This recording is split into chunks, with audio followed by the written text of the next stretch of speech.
Kumusta, magandang hapon po sa ating lahat mga ka-farmers, mga ka-viewers from Luzon, Visayas at Mindanao, pati sa abroad at sa ibang bansa. So sa inyong lahat, maraming salamat po mga subscriber, mga viewers at commentator sa patuloy nyong pagsuporta sa ating munting YouTube channel. Okay? So welcome back sa ating panibagong video, panibagong kaalaman na naman dito lang po sa Ka-Amazing Farming. Okay? Mga ka-farmers, mga ka-viewers, ang talking point natin sa hapong ito ay patungkol po sa isang request video na naman. So kaninang umaga, nagawa tayo, no? Talong, biis, ampalaya.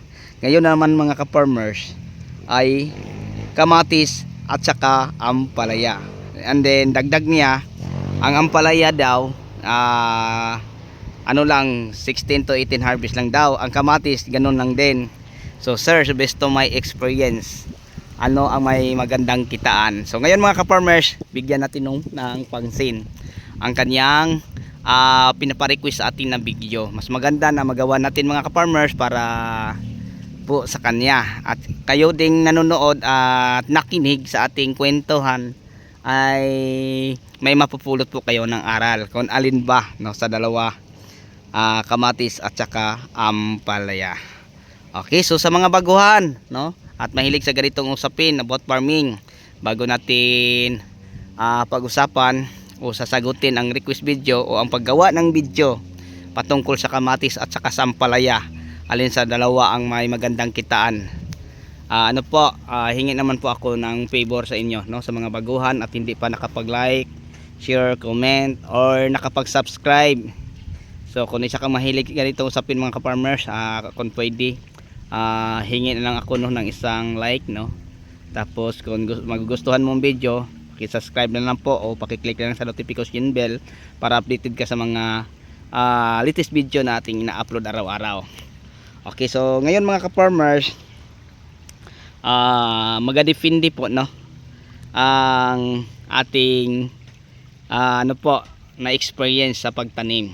So para sa kalaman sa lahat, parang malinaw at madaling natin maintindihan, ang pag-usapan natin isang ektaryang kamatis at isang ektaryang ampalaya. Para mailagay natin sa caption, ampalaya biis kamatis tag isang ektarya, kung alin sa dalawang pananim na yon o halaman na yon ay may magandang kitaan. Okay, so mga ka-farmers, mga ka-viewers, alam nyo ba na ang isang punong kamatis, pag mapaganda natin, dito lang ha, sa aking experience, hindi ko compare namin sa Mindanao, kasi sa Mindanao mga ka-farmers, isang punong ampalaya kaya ko din ang 8 to 9 kilos sa aking na experience. Ang variety ng ampalaya na yon ay yung Mestiza at saka Galaxy F1. And then ang ating kamatis na experience doon, 6 to 9 kilos kuha natin noon, no? Diamante Max F1 yung bago pa. Ang ating kamatis mga ka-farmers ay nasa mga 7 to 8 feet ganyang kataas mga ka-farmers. So ngayon ang ating pagbabasihan ay yung nandito na to tayo ngayon, kasi yung mga nakaraan natin ay ang presyo noon ay mura na, ay ngayon parang malaki na ang pagka-diferensya. So ngayon mga ka-farmers, dito sa aking experience sa part ng Luzon, ang pinakamataas kong number of kilong nakuha ay 5 kilos sa isang punong kamatis. And then ngayon may kamatis tayo nasa pang 14 harvest natin ngayon, nakakuha na tayo tag 3 kilo sa isang puno. So may natira pang mga, siguro kuha kayo pa siguro tonada, so nasa mga 3.5 siguro ganyan, no. And then ang pinakamataas is 5 kilos. So doon tayo magbase mga ka-farmers, no, sa 4 na kilo sa isang puno. So isang punong kamatis 4 na kilo, yun lang ang ating pagbasihan. And then sa isang hektarya mga ka-farmers na kamatis ay naglalaman lang po ng 9,006 kapuno hanggang 10,000. Okay, so doon tayo sa 10,000 mga ka-farmers para hindi tayo mahirapang magkwenta. Okay, 10,000 times 4, nasa 40,000. So sa madaling salita, ang isang hektaryang kamatis, no, na naglalaman ng 10,000 kapuno, kung mapabunga mo siya ng tag 4 kilos ay 40,000. Kung mapabunga mo ng 3,000 o 3 kilos, 30,000. Okay, so malinaw mga ka-farmers. So ngayon lipat tayo doon sa Ampalaya. Ang ampalaya mga ka-farmers, ang isang hektarya nasa 3,001 hanggang 3,002 kapuno. And then ang ating experience din no, na number of kilo nasa 6 kilos isang puno. So nasa 3,1 to 3,2. Pero yung variety na mistisa, dahil matagal ang buhay niya, matagal siyang mamatay, nasubukan natin mga ka-farmers no, sa Galaxy F1 o Galaxy mistisa F1. Nasa pinakamataas natin sa hektarya 27 tons hanggang 28 sa isang buong cycle. Okay, doon na tayo mag sa kilo mga ka-farmers. So kung pagbabasihan natin ang kilo ngayon, tapos ang mga variety na itanim natin ngayon katulad ng Galaxy Max F1. Si Galaxy Max F1 mga ka-farmers, marami siyang mamunga pero madali lang ang buhay compare ni Galaxy F1 or ni Mistisa F1. Alam niyo ba kung bakit si Galaxy F1 at saka si Mistisa F1 kayang mabuhay mga ka-farmers 148 days hanggang 160 days. Samantalang mga ka-farmers si Galaxy F1 108 to 112 lang, no? Ganyan katagal. Pero kung ang patula i-grab siya, baka magtagal mga ka-farmers. Pero sa aking experience, hanggang ganyan lang ang buhay niya. Hanggang 16 to 18 harvest lang, no? Okay. So, sa experience ko, si Galaxy Max mga ka-farmers, isang hektarya 21 tons lang ang pinakamataas kong average. Karamihan ay nasa 18 tons, no? 18 hanggang 21 lang. 'Yun ang pinakamaraming number of kilong nakuha natin sa isang hektarya. So, kung pagbabasihan natin ang variety ng ampalaya ngayon na naitanim natin, kung meron kang 20 tons sa isang hektarya, kung ang presyo ng ating pagbabasihan ngayon 80, so meron kang nasa 1.6. Okay, kung pagbabasihan natin si kamatis, no, na 10,000 puno sa isang hektarya tapos 4 kilos. And then ang presyo ngayon ay tag 20 lang, may 800 ka, di ba? Kung ang presyo tag 50, maganda-ganda, no? Maka 2 million ka. So yun po no mga ka-farmers ang pagbasihan. Nagadepende din sa sitwasyon o sa lagay ng panahon.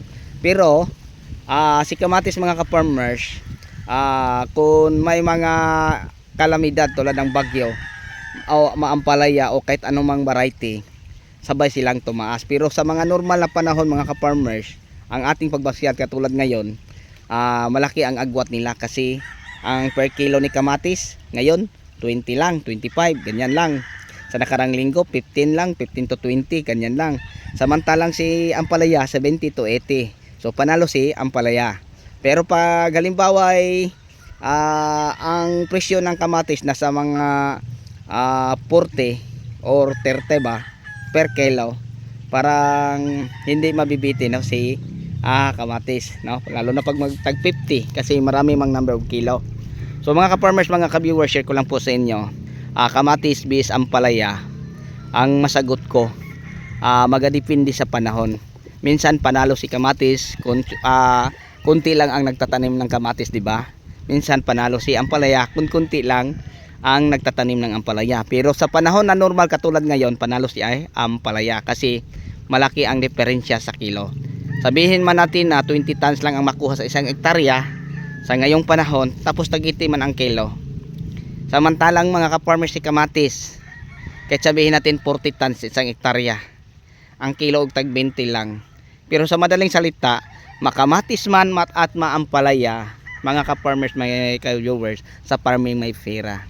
Kasi alam nyo, ang isang hektarya ang ampalaya nasa 260,000 lang ang magasto.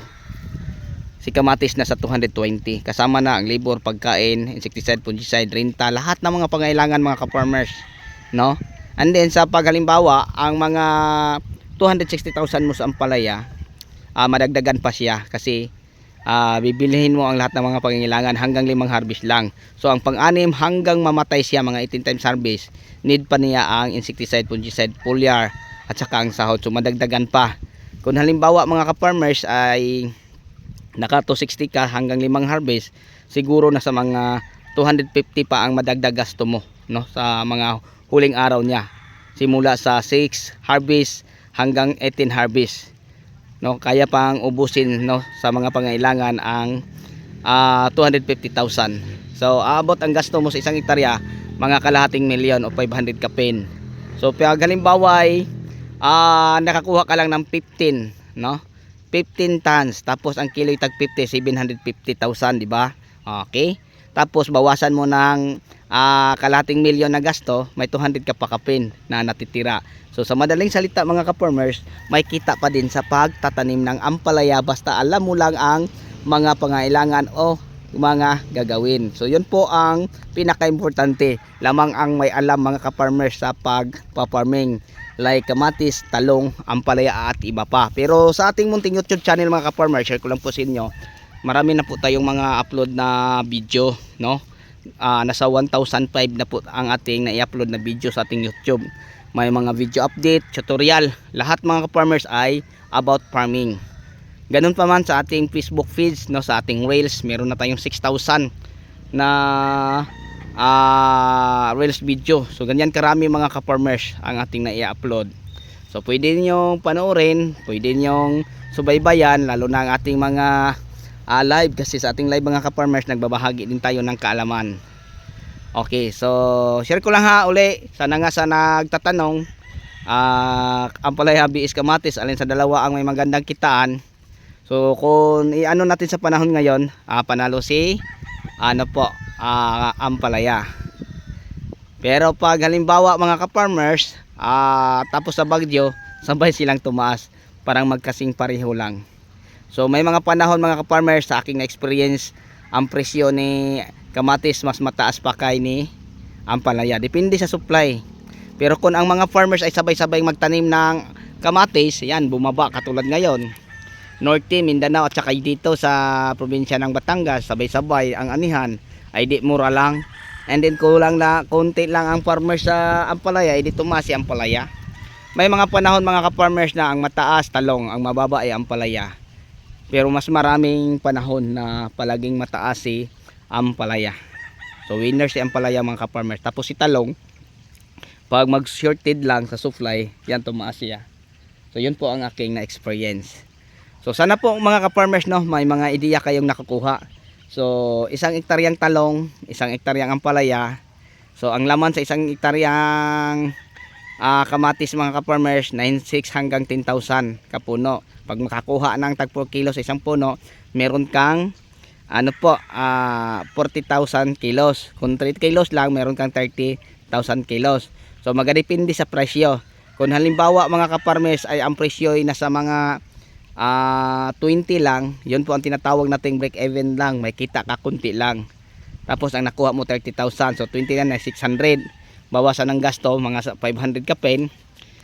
Kasi kailangan pa natin mga ka-farmers pag makaharvesta, tuloy pa ang pagdilig ng fertilizer, pag-spray ng insecticide, fungicide, mga pangailangan pa pag-harvest, sahod sa tao, pakain pa, no? Mga diesel pa pag-deliver, di ba? Mga pangailangan pa sa ating mga harvest na mga kahon. So yun po, no, mga ka-farmers, mga ka-viewers. Ganun pa man si ampalaya, no? Kahit sabihin mong makakuha ka ng 20 tons or 50 tons, no? Then ang kilo ay tag 50. May kita pa din ng kunti, no? So ang mga ka-farmers, ang farmers ay malulugi yung halimbawa ay ganito malaki na ang nagasto mo, no? Ang ampalaya nag-umpisa nang namunga, ang kamatis mo ay nag-umpisa nang namulaklak, tapos nabagyo. Lugi ka diyan mga ka-farmers. Pero pag normal lang ang panahon mga ka-farmers, bihira lang kayong malulugi. Kahit anong variety pa, matalong, makamatis, maampalaya, no? Pag hindi lang magkasabay-sabay. Pero pag magkasabay-sabay tapos ang kilo ay tag 10 kilo, yan talo ka na. Pero si talong mga ka-farmers, pwede mo siyang ipahinga, ang ipagpatuloy mo pag mura ang presyo ni talong. Hindi mo lang siya abutan ng fertilizer. Ang ipagpatuloy mo, i-spray insecticide, fungicide at saka foliar lang. Kahit isang buwan pa mga ka-farmers, hindi din siya magbago. Ang magbago niya yung bunga lang lumiit. Kasi wala na po siyang pagkain na pinapadaan sa ugat. Ang pagkain na pinapadaan natin yung sa dahon, yung mga foliar, no? So yun lang po siguro mga ka-farmers, no, mga ka-viewers, ang mai-share ko o masagot ko sa isang request video sa ampalaya at kamatis, kung alin sa dalawa, no, ang may magandang kitaan. So sa panahon ngayon, panalo si ampalaya mga ka-farmers. Then sa ampalaya, malaki din ang gasto ng konti compare ni kamatis. Yun lang po siguro ang mai-share ko sa inyo at may bahagi tungkol dyan. Okay, so sa inyong lahat, ulitin ko from Luzon, Visayas at Mindanao pati sa abroad at ibang bansa. Bago natin tatapusin, mega love shout out po, no? Sa lahat kong mga subscriber, lalo na kay Ka-Farmers, kay Lods Nico, no? Taga Surigao na nasa Taiwan. At saka yung kaibigan natin nasa Netherlands, Australia, sa Canada, no? Maraming salamat po sa patuloy ninyong pagsubaybay sa ating munting YouTube channel. Okay, so sa inyong lahat, hanggang dito na lang po. Maraming salamat. Bye-bye and God bless. Happy watching. At mabuhay ang magsasakang Pilipino. Thank you all.